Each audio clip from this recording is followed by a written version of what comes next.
தங்கத்தை பொறுத்த வரைக்கும் எப்பயுமே வாங்கி வைக்கக்கூடிய சரியான தருணம் தான் நான் சொல்லுவேன். ஏன்னா இந்த தருணத்தில் வாங்கக்கூடாது அப்படின்ற அளவுக்கு கிடையாது. கொஞ்ச நாள் இறங்குற மாதிரி இருந்தாலும் திருப்பி ஏறக்கூடிய வாய்ப்பு நிறைய இருக்குன்றனால நம்மள்ட்ட இருந்தால் அதை நிச்சயமாக தாராளமாக இன்வெஸ்ட் பண்ணி வைக்கலாம்.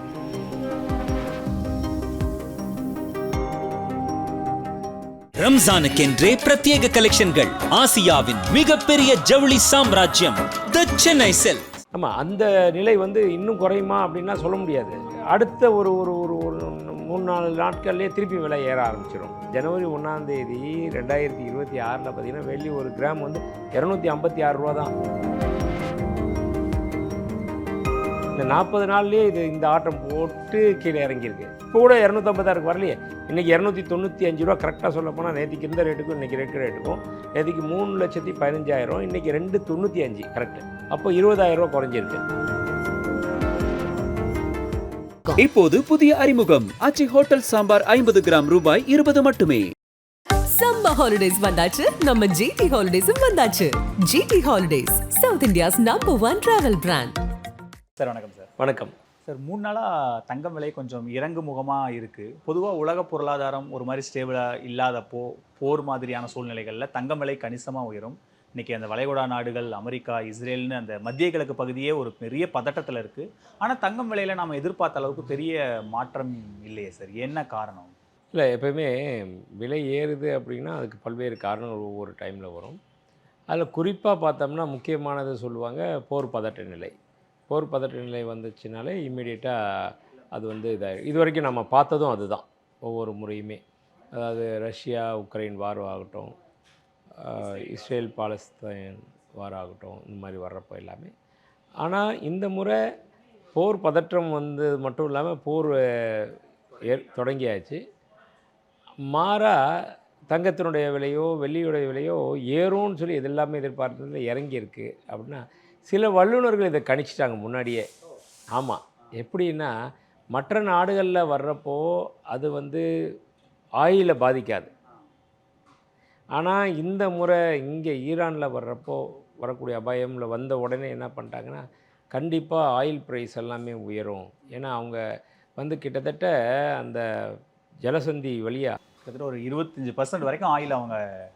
ஆமாம், 2 கோடி பேரல் ஒரு நாளைக்கு மூமெண்ட் அந்த சைடு வருதுன்றாங்க. அப்படி இருக்கிறதுல இப்போலாம் பார்த்திங்கன்னா அதில் ஒரு 20-30% மட்டும்தான். 2 கோடி பேரலுக்கு பதில் ஒரு 30 லட்சம் பேரல் தான் வரக்கூடிய அளவுக்கு மற்ற ஷிப்பெல்லாம் நிப்பாட்டி வச்சுட்டாங்க. அப்படின்னு இதனால் என்ன ஆகி போயிடுச்சு, கச்சா எண்ணெயுடைய விலை உயர ஆரம்பிச்சிருச்சு. ஏன்னா மெயின் அவங்களுடைய ஆயில் தானே, அதனுடைய விலை உயர ஆரம்பிச்சு. அப்போ அந்த பிக் இன்வெஸ்டர்ஸ் இவங்கெல்லாம் என்ன பார்ப்பாங்கன்னா, எப்போது மார்க்கெட்டில் எது ட்ரெண்ட் ஆகிட்டு இருக்கோ, இப்போ எப்படி மார்க்கெட்டில் எது ஒரு வைரல் ஆகிட்டு இருக்கோ அந்த இதுதான் டக்கு டக்குன்னு எல்லாருமே பார்க்க ஆரம்பிப்பாங்க. ஒரு கேட்சிங் இதில் ஒரு நியூஸு. இது போல் இந்த பிக் இன்வெஸ்டர்ஸ்னால் எது நல்லா பர்ஃபார்ம் பண்ணுதோ அதில் இன்வெஸ்ட் பண்ணுவாங்க. அப்போது இன்றைக்கி பொறுத்த வரைக்கும் ஆயில் கச்சா க்ரூட் எண்ணெய் பயங்கரமாக போய்கிட்டு இருக்குது. க்ரூட் ஆயில் டிமாண்டு அதனுடைய இனி வரும் கூட இதனுடைய தாக்கம் அடுத்து இதாகும். ஆனால் அதில் பண்ணாங்க. அதில் பண்ணுறப்போ ஆட்டோமேட்டிக்காக இதில் இருந்த ஃபண்டெல்லாம் எடுத்து அதுக்கு டைவர்ட் பண்ணுறாங்க, ட்ரான்ஸ்ஃபர் பண்ணுறாங்க. அப்படினால இதனுடைய நிலைப்பாடு ஒரு உயரும்னு எதிர்பார்த்தது போக அப்படியே நிற்க ஆரம்பிச்சிது. அது போக இப்போ இதில் கொஞ்சம் டவுன் ட்ரெண்டு, இந்த விலை ஏறின அளவுக்கு எதிர்பார்த்து யூக வணிகம்ன்ற மாதிரி சில டைம் இது ஏறும் அப்படின்னு யூகிப்பாங்க. அந்த மாதிரி இல்லாமல் இது கொஞ்சம் டவுன் வந்துருச்சு. அதனால தான் விலை குறைஞ்ச ஆரம்பிச்சிது இந்த அளவுக்கு. இப்போ என்ன விலை சார்? இன்றைக்கி 3 நாளாக கிட்டத்தட்ட ஒரு 5,000-6,000 கிட்ட குறைஞ்சிருக்குன்னு சொல்கிறாங்க. இல்லை 5,000-6,000லாம் குறையில. விலை ஏறிக்கிட்டே இருந்துச்சு. இன்னும் ஏறணும்னு நினச்சாங்க. நேற்றுக்கு மட்டுமே 2,200 ரூபா சில குறைஞ்சிது. இன்றைக்கி ஒரு கிராம் 15,200 ரூபாயும், ஒரு சவரன் 1,21,600 ரூபா அப்படின்ற அளவுக்கு வந்திருக்கு. அது இது எப்படி இருக்குன்னா, இன்னும் ஓரிரு வாரங்கள் இதே நிலைமை அப்படி போய்கிட்டு இருந்துச்சுன்னா அப்படி நீடிக்கும். சப்போஸ் வார் எதாவது கட்டுக்குள்ளே எதாவது நிப்பாட்டிட்டாங்க அப்படின்னா ஓரளவுக்கு ரேட் இந்த மாதிரி ஏற்ற இறக்கம் இல்லாமல் ஓரளவுக்கு இது காணும். சார், சமீபத்தில் இந்த போர் பதட்டம் இருந்தப்பவே எல்லாரும் தங்கத்தில் முதலீடு செஞ்சு நம்ம ஒரு நாட்டை பாதுகாத்துக்கணும், சேஃபாக இருக்கணும்னு முயற்சி பண்ணாங்க.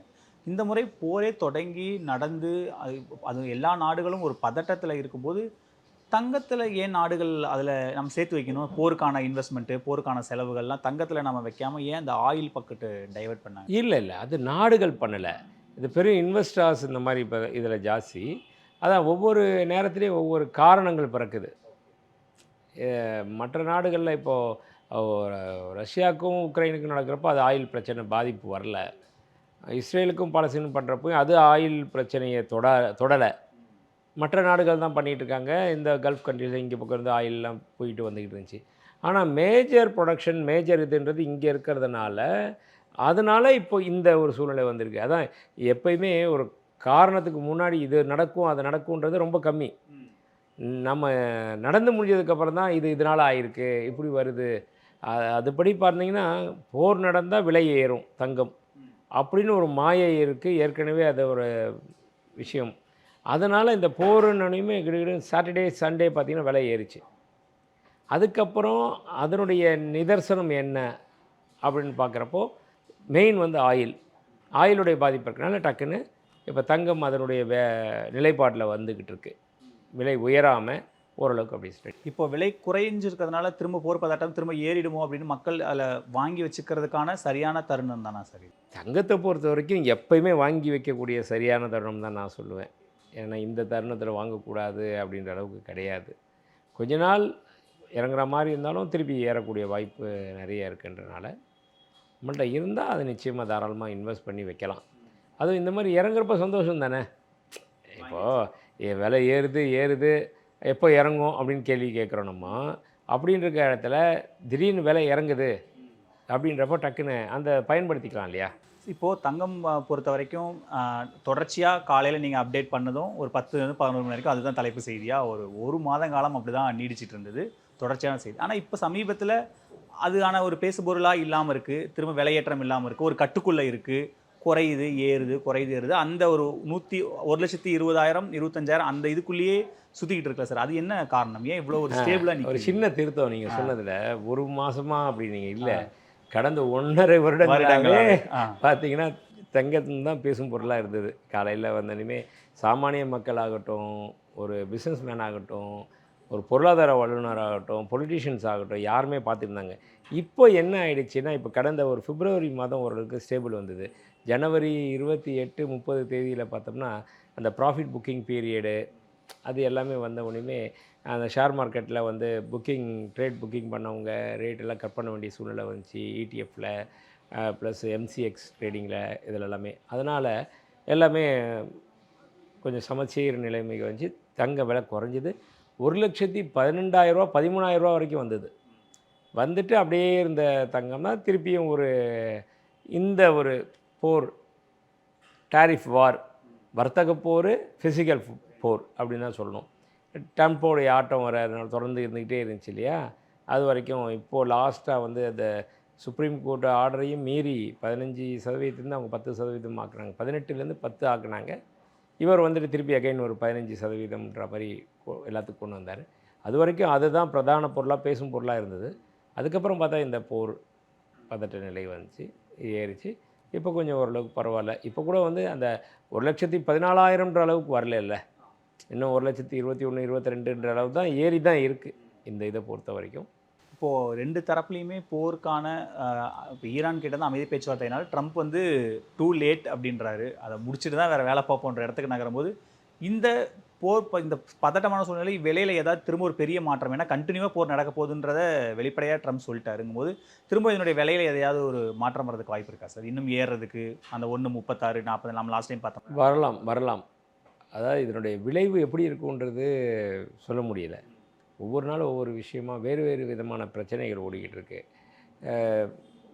ஆல் ஆஃப் சடன் எல்லாம் முடிஞ்சிடுச்சு இம்மீடியட்டாக அப்படின்னாலோ, இல்லை இந்த போர் பதட்டம் இன்னும் நீடிச்சிக்கிட்டே இருக்குது அப்படின்னா, இதில் ஆயிலெல்லாம் பாதிப்பு இல்லை, அதுக்குண்டான வேறு மாற்று வழி இருக்குது அப்படின்னா தங்கம் தான் அடுத்தது. இல்லை ஆயிலோட இது அப்படின்னா ஆயில் வந்து இன்றைக்கி எல்லாருடைய தேவைகள் ஆகிடுச்சு இல்லையா? நம்மளுடைய வாழ்க்கைக்கே ஆகட்டும் எல்லா விஷயத்துலையுமே ஒரு பெட்ரோல் டீசல் இன்றியமையாத ஆகிடுச்சு. அதனால் அதுக்கு ஒரு முக்கியத்துவம் இருக்குது. அந்த பிரச்சனை அதுக்கு முற்றுப்புள்ளி வர வரைக்கும் இது இந்த ஏன்னா இந்த சைடில் பார்த்தா நீங்கள் சொல்கிற மாதிரி குருடாயில் விலையும் கச்சா எண்ணெய் விலை ஏறிடுச்சு. டாலர் 92 ரூபா தாண்டி போயிட்டு இருக்கு. தங்கம் எல்லாருக்கும் ஷாக்கிங், என்னடா தங்கம் குறையுது அப்படின்னு எல்லாரும் பயங்கர ஆச்சரியமாக பார்க்கும்போது தான் நமக்கு அந்த கேள்வியே வருதே சார். ஆமாம், அந்த நிலை வந்து இன்னும் குறையுமா அப்படின்னா சொல்ல முடியாது. அது அடுத்த ஒரு ஒரு ஒரு ஒரு 3-4 நாட்கள்லேயே திருப்பி விலை ஏற ஆரம்பிச்சிடும். அந்த மாதிரி தான் இருக்குது. அதனால் இந்த தருணம் சரியான ஒரு தருணம். இந்த இது வந்து குறைஞ்சிருக்கா, இது பரவாயில்ல, சந்தோஷப்படக்கூடிய ஒரு விஷயம் அப்படின்னு நினச்சி தான் இதில் இன்வெஸ்ட் பண்ணணும். ட்ரம்ப்போட ஆட்டம் வந்து தங்கம் விலையில் அஃபெக்ட் பண்ணலன்னு எடுத்துக்கலாமா சார்? ஆமாம், கண்டிப்பாக. இந்த அவருடைய ஆட்டம் வேறு மாதிரி இருந்தது. இது வந்து போர் வகையில் போய் இதில் நீங்கள் சொல்கிற மாதிரி ஒரு பக்கம் வந்து டாலரு இதாகிடுச்சு. இதுக்கெல்லாம் மாற்று வேறு ஏதாவது ஒரு விஷயங்கள் நடந்துச்சுன்னா டக்குன்னு அதனுடைய பாதிப்பு இங்கே தங்கத்தில் வரும். வெள்ளி எப்படி சார்? வெள்ளி தங்கம் எப்படி இருக்கோ அதை ஒரு 90% ஃபாலோ பண்ணி தான் வெள்ளியும் போயிட்டுருக்கோம். என்றைக்காவது பார்த்தீங்களா தங்கம் விலை குறைஞ்சிக்கிட்டே இருக்குது, ஆனால் வெள்ளி விலை உயர்ந்துக்கிட்டே இருக்குன்னு. ரெண்டுமே ஒரே மாதிரி ட்ராவல் ஆகும். என்ன, இவர் 15 கிலோமீட்டர் ஸ்பீடில் போனார்னா இவர் 25 கிலோமீட்டர் ஸ்பீடில் போவார். அவர் 50 கிலோமீட்டர் ஸ்பீடில் போனார்னா இவர் 80 கிலோமீட்டர் ஸ்பீடில் போவார். அந்த மாதிரி மாறி பட் வேகம் போகிறதோ இல்லை வேக தட்டுப்பாட்டு இது வந்தாலோ இல்லை பின்னோக்கி வந்தாலோ இதெல்லாம் ஒரே மாதிரி தான் போய்கிட்டு இருக்கும். அதனால் வெள்ளியும் கூட இப்போ விலை குறைஞ்சிருக்கு. திரும்பவும் எந்த நேரத்தில் ஏறும்னு சொல்ல முடியாது. எவ்வளோ எந்த அளவுக்கு குறைஞ்சிருக்கு சார்? நம்ம வெள்ளி அதிகபட்சம் 3,25,000 ஒரு கிலோ அளவுக்கு போயிட்டு அப்புறம் இன்றைக்கி பார்த்தீங்கன்னா 2,80,000ன்ற அளவுக்கு வந்திருக்கு. வந்துருச்சு அந்த அளவுக்கு வந்திருக்கு. அதனால் அதெல்லாமே வந்து ஒரு நல்ல விஷயம்தான் அது. இது ஒட்டுமொத்தமாக இந்த வெள்ளிக்கு நம்ம சொன்ன மாதிரி நிறைய விஷயங்களுக்கு வெள்ளி தேவைப்படுற சூழ்நிலையில், போர் சூழ்நிலையில் நிறைய தொழிற்சாலைகள் இந்த மாதிரி விஷயங்கள்லாம் வெள்ளி தேவைப்பட்டுட்டு இருக்கிற இந்த சூழ்நிலையில் வெள்ளியோட விலை குறையிறது ஒரு நல்ல சைன் தானா? இல்லை, வெள்ளியோட விலை குறையுதுன்னா விலை ஏறிடுச்சு. நல்லா ஏறினதில் இப்போ குறைஞ்சிது. இப்போ பார்த்திங்கன்னா என்னுடைய கருத்து எப்படி நான் சொல்லுவேன்னா 425ன்றது ஒரு கிடுகிடுன்னு அபரிதமாக ஏறிடுச்சு. அதில் வந்து இந்த ப்ராஃபிட் புக்கிங் அளவுக்கு குறைஞ்சிருக்கு. இன்னும் அது குறைஞ்சிது அப்படின்னா உண்மையான நிலைமைக்கு இன்னும் வரல. ஆஃப்டர் ஆல் பார்த்திங்கன்னா ஜனவரி 1 2026 பார்த்திங்கன்னா வெள்ளி ஒரு கிராம் வந்து 256 ரூபா தான். இந்த 40 நாள்லேயே இந்த ஆட்டம் போட்டு கீழே இறங்கியிருக்கு. இப்போ கூட 256 வரலையே. இன்றைக்கி 295 ரூபா கரெக்டாக சொல்ல போனால் நேற்றுக்கு இருந்த ரேட்டுக்கும் இன்றைக்கி இருக்கிற ரேட்டுக்கும் நேற்றுக்கு 3,15,000, இன்றைக்கி 295 கரெக்டு. அப்போ 20,000 ரூபா குறைஞ்சிருக்கு. இன்னுமே அப்படி பார்த்திங்கன்னா கூட இந்த 1 ஜனவரி 1க்கு டேட் பார்த்திங்கன்னா 256 இருந்த வெள்ளி இன்றைக்கி கூட தான் இருக்குது. அதனால் இது கொஞ்சம் ஓரளவுக்கு என்னுடைய கணிப்பில் அப்படி பார்த்தீங்கன்னா ஒரு 5 to 10% குறையலாம். அதுக்கப்புறம் திருப்பியும் விலை ஏற ஆரம்பிச்சு. இப்போ நீங்கள் முன்னாடி சொன்ன மாதிரி இந்த 6 மாதத்துக்குள்ளே ஒரு டெட்லைன் இருக்குது, ஒரு வருஷத்துக்குள்ளே டெட்லைன் இருக்குது. இந்த போர் சூழ்நிலைகள், போர் பதட்டம், இந்த டெட்லைன் ஏதாவது மாற்றுறதுக்கு வாய்ப்பு இருக்கா சார்? இந்த 6 மாதத்துக்குள்ள இல்லை, இப்போ இந்த போரே வந்து யாருமே எதிர்பார்க்கல. போர் வந்துச்சுன்னா ஏறும். இதுதான் ஒரு கண்ணை மூடிட்டு ஒரு லாஜிக்காக இருந்தது. இது நடந்துன்னா இப்போ இந்த ஒன் வேவை க்ளோஸ் நோ என்ட்ரி போட்டாங்க, க்ளோஸ் பண்ணிட்டாங்கன்னா இதுக்கு இன்னொரு வழி அப்படி தான் நினச்சிக்கிட்டு இருந்தோம். இப்படி தான் போயிடணும். அந்த வழி மாற்று வழி சுற்று வழியாக இருக்கனால இதை விட இன்னொன்று ஒரு ஷார்ட்டாக வந்துருச்சு அப்படின்ற மாதிரி தான் இப்போ க்ரூட் ஆயிலில் கவனத்திலே வரல முதல்ல எல்லாமே. இப்போ பார்த்திங்கன்னா இந்த க்ரூட் ஆயில் பிரச்சனை வந்தனால க்ரூட் ஆயில் விலை ஏறிட்டு இருக்கு. அப்போது இதனுடைய இங்கேருந்து ஃபண்ட்ஸ் எடுத்து அங்கே டைவர்ஷன் போகுது. இப்போ டாலரும் இந்திய மதிப்பு டாலர் அதிகமாகிட்டே போகுது. அதனுடைய இந்திய ரூபாய் மதிப்பு வீழ்ச்சி அடைஞ்சிட்டே வருது. டாலரை ஸ்ட்ரென்தன் பண்ணுறதுக்கான எல்லா முயற்சிகளையும் அமெரிக்கா தொடர்ச்சியாக எடுத்துகிட்டே இருக்காங்க. இப்போ ஈரானோட அந்த பெரிய போரே அவங்கவுங்க ஓன் கரன்சியில் என்கிட்ட என்ன வாங்கிக்கோங்க அப்படின்னு ஈரான் அறிவிச்சதுலேருந்து தான் ஆரம்பிக்குது. அப்போது இந்த டாலருடைய வீழ்ச்சி, தங்கத்தோட விலை உயர்வு, இதுக்கு ஏதாவது தொடர்பு இருக்குங்க? இல்லை, அது அந்த பக்கம் பார்க்குறப்போ டாலரில் வீழ்ச்சி அடைகிறப்போ என்ன ஆகும்னா அதிலிருந்து டைவெர்ட் பண்ணி ஃபண்ட்ஸை கோல்டுக்கு வரும். அவங்க அதில் நிறைய பேர் இன்வெஸ்ட் பண்ணி வச்சுருப்பாங்க. இன்வெஸ்ட்மெண்ட்டுன்றப்போ ஷேராகவும் பண்ணுவாங்க, ETF, MCX இந்த மாதிரி இதுலேயும் பண்ணுவாங்க, ஃபிசிக்கல் இதுலேயும் பண்ணுவாங்க, நிலத்துலேயும் போட்டு வைப்பாங்க, பேங்கிங் செக்டரில் அந்த மாதிரி FD அந்த மாதிரி போட்டு வைப்பாங்க. இந்த டாலரில் பார்த்துட்டோம், ஆல்ரெடி ஆயிலில் பார்த்துட்டோம். இந்த மாதிரி இதிலேருந்து எல்லாமே மாறி ஒன்றுக்கு ஒன்று மாறி எது நல்லா பர்ஃபார்ம் பண்ணுதோ அதில் மக்கள் எல்லாமே இந்த இது வந்து எப்படின்னா செம்மறியாடு கூட்டம்னு சொல்லுவாங்க இல்லையா, அது மாதிரி தான். எது ஒரு லாபத்தை ஜாஸ்தி கொடுக்குதோ அதன் பின் ஓடுறது தான் எல்லாருடைய இயல்பாகிச்சு. அது உண்மையும் தானே, அதுதான் லாபகரமானது. எந்த ஒரு வியாபாரி கூட தானே பண்ணுவான். அதுதான். இப்போ இந்த பெருமுதலாளிகள் நீங்கள் சொல்கிற மாதிரி தங்கத்துலேருந்து இன்வெஸ்ட் பண்ணுறத குரூட் ஆயில்லையோ தற்சமயத்துக்கு இன்வெஸ்ட் பண்ணுறாங்க. இப்போ தங்கம் விலை குறையுது. இப்போ திரும்ப அவங்க இந்த போர் பதட்டம் முடிஞ்சதுக்கப்புறம் திரும்ப அங்கிருந்து எடுத்து இங்கே வந்துருவாங்க. எடுத்து இது கொஞ்சம் நல்லா பர்ஃபார்ம் பண்ணுறதுனா உடனே இங்கே யார் வந்துடுவாங்க. தங்கம் வாங்கணும், யார் வாங்கக்கூடாது, எவ்வளோ விலை ஏற்றணும், இது பண்ணுறது எதுவுமே இப்போ நம்ம கையில் எதுவுமே இல்லையேன்ற மாதிரி அரசாங்கத்துக்கு கையிலுமே கிடையாது. பெருமுதலாளிகள் தான் ஆமாம். அவங்க தன்னுடைய சுயநலத்துக்காகவும் சுய லாபத்துக்காகவும் பண்ணுற விஷயங்கள் அதுதான் வேர்ல்டே பாதிக்கப்படுது. இப்போ தங்கம் வெள்ளி வாங்குறதுக்கான சரியான நேரம் தான். ஏன்னா போர் வந்திருக்கு, சரியான நேரம் தான். சரியான நேரம் தான். நமக்கு வேணும்னா வாங்கி தானே. போர் ஒரு மூலையில் நடக்குது. ஓகே, அதை நம்ம நிறுத்த முடியுமா? முடியவும் முடியாது. அனுதாபம் தான் படலாம். அதில் நம்மளுடைய யாராவது தெரிஞ்சவங்க இருக்காங்க, அந்த கண்ட்ரியில் இருக்காங்க, இந்த கண்ட்ரிலாம் ஐயோ என்னடா அது அப்படின்னு கொஞ்சம் இது பண்ணலாம். பட் நம்ம கையில் எதுவுமே கிடையாது இல்லை. அது போல தான் இதுவும். பட் இருந்தாலும் என்ன விஷயங்கள் நடந்தாலும் நம்ம 3 வேளை சாப்பிட்டு தான் இருக்கோம். நம்மளுடைய அன்றாட வேலைகளை செய்துக்கிட்டு தான் இருக்கோம். அது மாதிரி தான் இதுவும் ஆகிப்போச்சு. நம்மளுடைய சேமிப்பையும் தொடர்ந்து சேமிச்சுட்டே இருக்க வேண்டியதான். இருக்க வரைக்கும் செய்துகிட்டே இருக்க வேண்டியதானே. இப்போ திரும்ப தங்கத்துக்கான அந்த 2 லட்சம் 1.5 லட்சம் மார்க்குக்கும் வாய்ப்பு இருக்கு. அது வரும். அந்த இது அபாயம் சொல்ல முடியாது. இந்த வருட கடைசிக்குள்ள அது ஒரு இலக்கு அது வரும். அதுக்கும் வாய்ப்பு இருக்கு. அது இந்த போர் டிஸ்டர்ப் எதுவும் அதை பண்ண போகிறது அதுக்கு இதுக்கு சம்மந்தமே இல்லை. ட்ரம்ப் ஏதாவது பண்ணாவே இன்னும் கொஞ்சம் முன்னாடியே வர்றதுக்கும் வாய்ப்பு இருக்கு. கரெக்ட். அந்த மாதிரிக்கும் வாய்ப்பு இருக்கு. நன்றி சார், நேரத்தை செலவழிச்சதுக்கு நன்றி.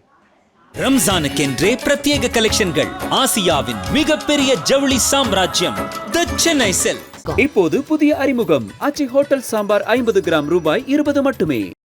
சம்மர் ஹாலிடேஸ் வந்தாச்சு, நம்ம ஜிடி ஹாலிடேஸும் வந்தாச்சு. GT holidays, South India's number 1 travel brand.